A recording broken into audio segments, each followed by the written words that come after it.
G'day everyone, Doctor Colin here with another quickie for you.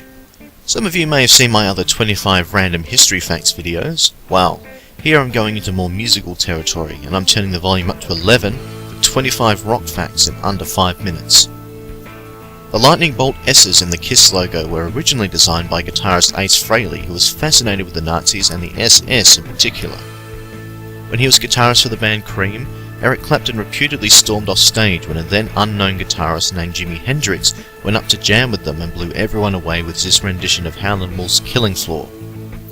Elvis Presley was such a big fan of Monty Python and the Holy Grail that he had a print of the film made especially for him to view at home, as home video didn't exist back then.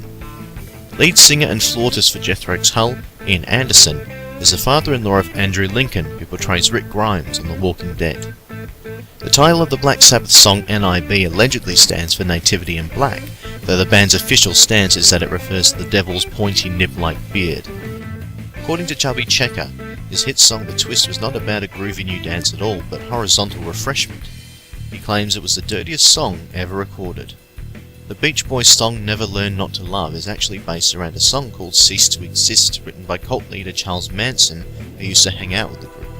In the song LA Woman, Jim Morrison sings about Mr. Mojo Risin', which is actually an anagram of his own name.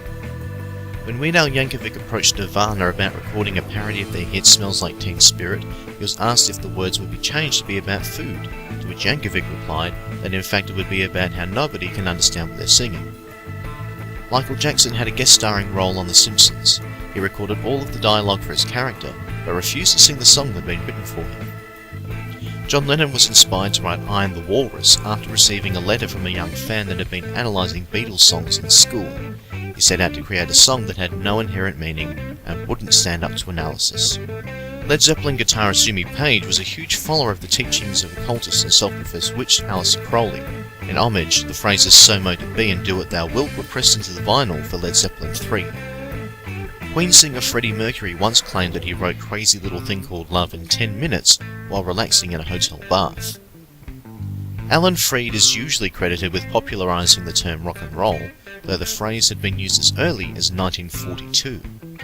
The melody to the Bee Gees song I Started a Joke was inspired by the hum of Vickers Viscount engines. The Everly Brothers declined to be the first to record Lay Lady Lay because they misheard Bob Dylan sing it for them as Lay Lady Lay, lay across my big breasts babe, and assumed it was about lesbians. The Kingsmen song Louie Louie was originally banned because the lead singer sounded drunk. When Neil Diamond came off stage from his set during the Last Waltz concert, he was heard to say to Bob Dylan, "You'll have to do a lot to top that," to which Dylan replied, "What do I have to do, fall asleep on stage?" 80s hair rockers Van Halen had a section in their contract that at every gig they were to be provided with a bowl of M&Ms with all of the brown ones taken out. Rather than being an act of celebrity fickleness, it was actually a test to see if the managers were reading the contract properly. Singer-songwriter Prince had a vault wherein he kept all of his unreleased material, including songs, films and video clips that had all been completed but were deemed by the artist unfit for public consumption.